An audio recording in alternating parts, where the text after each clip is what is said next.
তুমি যদি এই গ্যাজেটগুলি স্কুলে নিয়ে যাও তাহলে তোমার টিচার বলবে গ্যাজেটগুলি দেখার আগে তুমি যদি কলেজে পড়ো তাহলে লাইক করো, আর যদি স্কুলে পড়ো লাইক সাবস্ক্রাইব দুটোই করো। নম্বর 1, তুমি যদি এটা স্কুলে নিয়ে যাও তাহলে টিফিন টাইমে তোমার বন্ধুদের অবাক করে দিতে পারবে। দূর থেকে দেখলে মনে হবে এটা একটা খেলনা, কিন্তু আসলে এটা একটা মিনি মোবাইল। এত ছোট যে সহজেই পকেটে রাখা যায়, ব্যাগেও বেশি জায়গা নেয় না।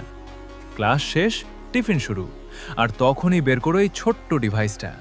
এর মধ্যে রয়েছে অনেক মজার রেট্রো গেম এবং ফেসবুক, হোয়াটসঅ্যাপ। নম্বর 2, তুমি যদি এটা স্কুলে নিয়ে যাও তাহলে শুধু পড়াশোনাই না, গানও শুনতে পারবে। দেখতে ছোট্ট একটা গ্যাজেট হলেও এর কাজ কিন্তু অনেক। যখন মন খারাপ হবে তখন নিজের পছন্দের গান চালিয়ে রিল্যাক্স করতে পারবে, আবার ফ্রি সময়ে ব্যবহার করতে পারবে বিভিন্ন ফিচার। সবচেয়ে মজার ব্যাপার হলো এটা এতটাই ছোট যে সহজেই পকেটে বা ব্যাগে রাখা যায়। লাস্ট হচ্ছে যে এই গ্যাজেটটির সাহায্যে তুমি মেয়েদের গান শুনিয়ে ইমপ্রেস করতে পারবে। সাইজে ছোট কিন্তু ফিচারে একদম দুর্দান্ত।